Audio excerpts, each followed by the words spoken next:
Elhamdülillah, innel hamdalillah, nahmaduhu ve nesta'inuhu ve nestağfiruh ve na'udhu billahi min şururi enfusina ve min seyyiati a'malina. Men yehdihillahu fela mudille leh ve men yudlil fela hadiye leh. Neşhedü en la ilahe illallah vahdehu la şerike leh ve neşhedü enne Muhammeden abduhu ve rasuluhu ersele. Ya eyyühellezine amenu ittaqullaha hakka tuqatih ve la temutunne illa ve entum muslimun. أيها الناس اتقوا ربكم الذي خلقكم من نفس واحدة وخلق منها زوجها وبث منهما رجالا كثيرا ونساء يا أيها الذين آمنوا اتقوا الله وقولوا قولا سديدا يصلح لكم أعمالكم ويغفر لكم ذنوبكم ومن يطع الله ورسوله فقد فاز فوزا عظيما أيها الناس قال الله تبارك وتعالى في كتابه الكريم أعوذ بالله من الشيطان الرجيم بسم الله الرحمن الرحيم إن الذين قالوا ربنا الله ثم استقاموا فلا خوف عليهم ولا هم يحزنون وقال رسول الله صلى الله عليه وسلم قل آمنت بالله ثم استقيم صدق رسول الله. Saygılı ve hürmetli Müslümanlar, bir hadis-i şerifte Ahmed bin Hanbel'in kitabında geçken soyunda sahabelerinin birisi Peygamberimiz sallallahu aleyhi ve sellem'in yanına gelip böyle sual sorağını anlatılar. Sahabe soradı: Ya Resulallah, ey Allah'ın elçisi, bana İslam'la alakalı olan öyle bir şey ait ki başka hiçbir kimseye sual soramağa ihtiyacını duymayayım. Yani öyle bir söz ait ki pek derin ve İslam'ın manasını anlatsın. Şu şekilde, şu manada verilgen sual. Peygamberimiz sallallahu aleyhi ve sellem de herkesin o günde ona böyle cevap verdi. Allah'a iman ettim ait. Sonra dost doğru ol. Yani bir Müslümanın yapacağı esas şeylerden birisi en evvela iman etkenden son Allah'a iman ettim aytmak, kelime-i şehadet getirmek ve bundan sonra Müslüman olganını ilan etkenden son, bildirgenden son dost doğru olmak. Yani dinimizin hükümlerini yerine getirmek, İslam'ın doğru yolundan andamında aylanmamak, doğru etmek, doğru insan olmak, doğru söz aytmak vesaire. Saygılı dindaşlarım, bizim dinimiz İslam'ın esas gayelerinden biridir. Güzel insanlardan, faziletli insanlardan müteşekkil olgan, yani formalaşkan, meydana gelgen güzel bir cemaat, güzel bir ümmet, güzel bir halk getirmek. Yani dinimiz insanın daha güzel olmasına terbiye ete ve her bir insan daha güzel olganda, daha güzel Müslüman olganda cemiyet de daha da güzel ola. Buna göre de eğer bizler İslam'ın şu gayesine uyup hareket etsek, elbette her bir insanın şu dünyada isteğini yerine gelir. İnsan ise şu dünyada işançlı bir halda, huzur dolu yaşayış içinde olmağa isteyir. Bunun için her bir imkanımız var.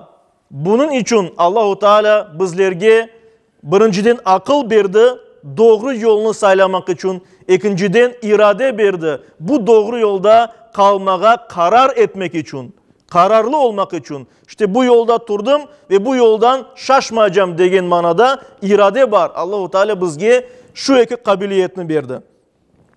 Ve bununla beraber bu kabiliyetlerini kullanmak için Allah-u Teala bizlerge doğru, dost doğru aytkanımız, din yolumuzni de gösterdi. Bunun için Allah-u Teala bizlerge peygamberlerle beraber Allah'ın sözü olan kitaplar yolladı. Peygamberlerle beraber hakikat yolunu öğretti ve peygamberler yaşap bizge gösterdiler. Nasıl olmak gerek bizim yaşayışımız, bizim maksadımız nedir? Ve bütün peygamberler Allah-u Teala'dan şu haberini, vahiyini alıp bizge dost doğru yol ne olganını gösterdiler. Dost doğru yol iman etmek, peygamberimiz aytkanı gibi ve bütün ömrümüzü doğruluk içinde geçirmek, doğru insan olmak, doğru söz aytmak, doğru hareket etmek vesaire. Her bir insanda hata olması mümkün ama esası bir Müslümanın bir karar alması. Men doğru şeyler yapacağım de bundan sonra ancak doğru şeylerini yapmaya tırışması, doğru yaşamasıdır. Saygılı cemaat-i muslimin, iman degenimiz şey, Allah'a iman, Rabbimizge samimiyetle kul olmak meselesini ortaya koya. Yani Allah'a iman etken bir kimse samimiyetle, çin yürekten Allah'a kulluk yapa, ibadet yapa. Peygamberimiz sallallahu aleyhi ve sellem'in örnek yaşayışına esaslanarak bütün hayatını buna göre yaşamaya tırışa. Aslında iman, Allah'a iman etmek, özümüzü kul saymak, Allah'ını Rabbimiz saymak, bizlerini şu dünyadan ve başka insanlara tapınmaktan azat eti. Saygılı, hürmetli Müslümanlar. Ve iman degenimiz şey, Allah'a iman, inanmak, bizni sırat-ı müstakimge, dost doğru yolga alıp bara. Biz her bir namazda Fatiha suresini okuganda aytamız. İhdinas sıratal müstakim. Ey Allah'ım, bizlerini dost doğru yolga yönelt, alıp bar dep aytamız. İşte iman etmek bu dost doğru yolda, sırat-ı müstakimde olmaktır.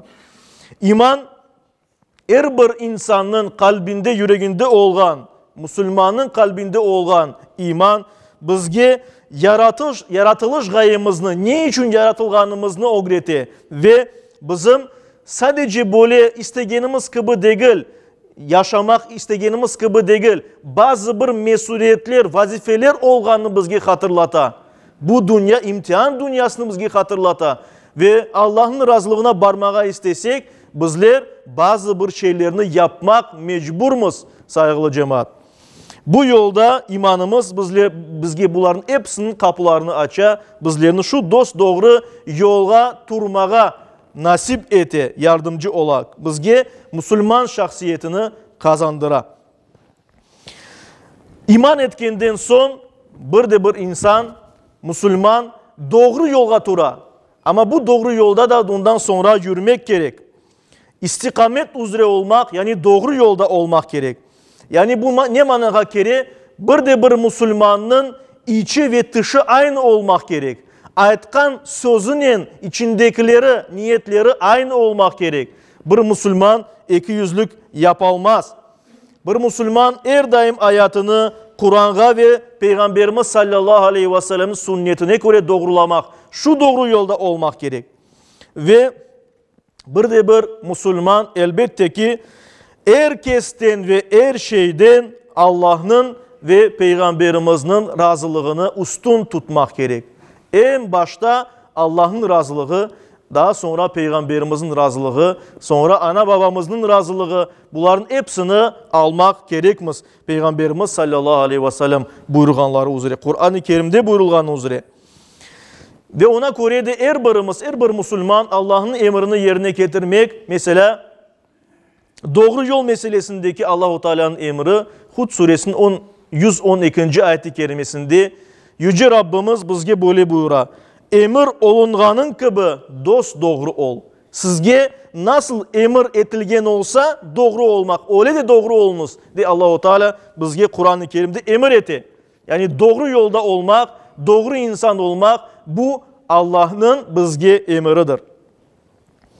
Doğru yolda olmak saygılı cemaat-i muslimin iman meselesinde, ibadetlerimiz meselesinde, ahlak meselesinde özünü gösterir. Bir Müslümanın her bir vakit, her bir anda, her bir sahada doğru yolda olması gerektir. İmanda doğru yolda olmak degenimizde her daim Allah'a şirk koşmaktan uzak olmak demektir. Yani sadece bir Allah'a inanmak, tevhid ayetimiz bu buna. Yani ancak ve ancak Allah'a inanmak, Allah'tan istemek, Allah'a ibadet etmek. Başka ona layık bir kimse yoktur. Ve bir Müslüman başka şeylerden yardım beklemez. Ancak Allah'tan bekler. Daha sonra hürmetli Müslümanlar ibadetimizde doğru olmak, ölgenimizge kadar, ölüm bizge kelgenge kadar kulluk etmektir. Özümüzni Rabbimizin kulu alında duymak ve böylece hareket etmek. Bizge Allah neni emir etse onu yerine getirmek. Neni yasak etse ondan uzak durmak. Böylece biz doğru yolda oluruz saygılı cemaat. Ve bunu yapkanda bizler yani kulluk etkenimizde bunu ancak ve ancak Allah için yapmak gerekmez. Gösteriş için değil, ihlasla, çin yürekle Allah için yapkan namazlarımızı, orazalarımızı, sadakalarımızı ve başka ibadetlerimizi eda etmek gerekmez. Ahlakta doğru olmak ise Peygamberimizin ahlakına uymaktır. Peygamberimizin bergen terbiyesine uymaktır. Bu ahlak tarafından doğru olmak meselesine gelir. Biz bilemiz Ahmet bin Hanbel'in kitabında rivayet edilen bir hadis-i şerifte Peygamberimiz sallallahu aleyhi ve sellem şu sözlerini ayta. Men güzel ahlakını tamamlamak için yollanıldım. Ahlak degeni saygılı cemaat faziletli güzel terbiye demek. Edepli olmak demek. İşte Peygamberimiz en güzel davranışlı hareket yapan bir kimseydi. Sözleri, yapkanları en güzeliydi insanlar arasında. Ve bizler de o doğru yolga kırmak ve o yolda olmak gerekmez. Peygamberimizden misal almak gerekmez. Peygamberimizge uygan kimseler ise her bir sahada insani münasebetlerde en yaxşı münasebetlerini alıp barır, davranır. Ailesinde ulfet ve muhabbetke, iyilik ve nezaketke hareket eder. Türlü yaman şeylerge kırmaz, yalan aytmaz, iyile yapmaz. Bir kimsege zulüm etmez, bir kimsenin hakkına kırmaz, haksızlık yapmaz. Ve bir kimsenin kul hakkından kırmesinden de sakınır, bir kimseni incitmez. İslam'ın doğru yolunda olan bir kimse, Peygamberimizden misal algan bir kimse böyle hareket eder. Elimizden, tilimizden bir kimsege zarar gelmez. Evimizde, işimizde her sahada haramdan ve günahtan uzak olur Peygamberimizin yoluna uygan bir kimse. Ve ibadette de, ahlakta da, imanda da her birimiz doğru yolda olmaya tırışmak gerekmez. Peygamberimiz Muhammed Mustafa sallallahu aleyhi ve sellem'den öğrengenlerimiz her bir insan arasında, Müslümanlar arasında her daim sevgi ve saygı olmalı. Hürmet ve muhabbet olmalı.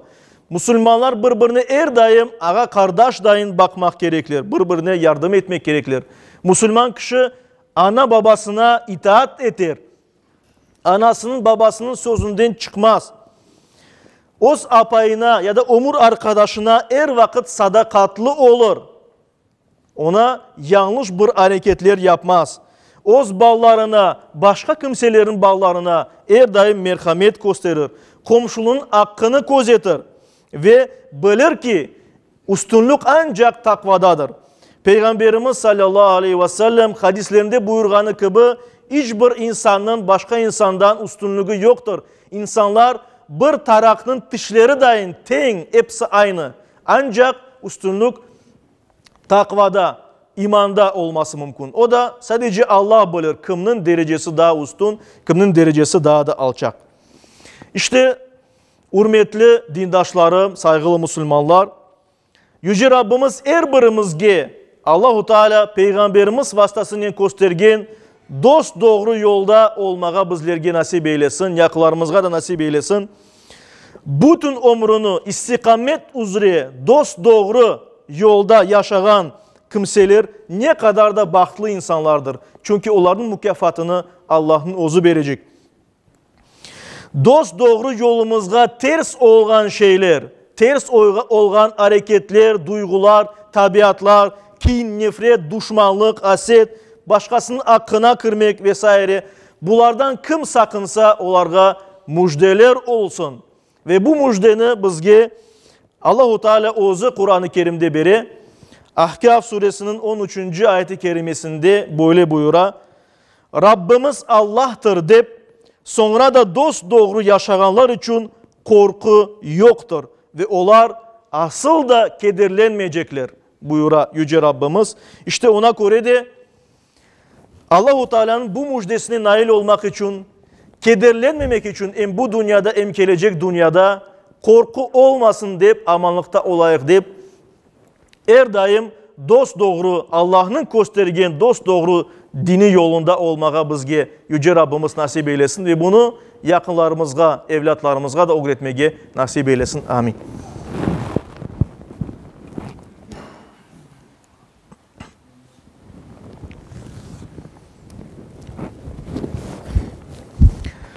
Elhamdülillah ve salatu ve selamu ala Resulillah ve usikum ve nefsel asayete bi tekvallah. İnna Allah ve melaiketehu yusallun alen nebi. Ya eyyühellezine amenu sallu aleyhi ve sellimu teslima. وارض اللهم عن خلفاء الأربعة أبي بكر وعمر وعثمان وعلي وعن سائر الآل والصحابة والتابعين ومن تبعهم بإحسان إلى يوم الدين وعنا معهم بعفوك وكرمك يا أكرم الأكرمين ويا أرحم الراحمين. اللهم أعز الإسلام والمسلمين. اللهم أعز الإسلام والمسلمين. اللهم أعز الإسلام والمسلمين واحمي حوزة الدين ودمر أعداء الدين وألف بين قلوب المسلمين ووحد صفوفهم واجمع كلمتهم على الحق يا رب العالمين وانصر دينك وكتابك وسنة نبيك محمد صلى الله عليه وسلم وآله أجمعين. عباد الله إن الله يأمر بالعدل والإحسان وإيتاء ذي القربى وينهى عن الفحشاء والمنكر والبغي يعظكم لعلكم تذكرون. صدق الله ربنا الأعلى وأقيموا الصلاة.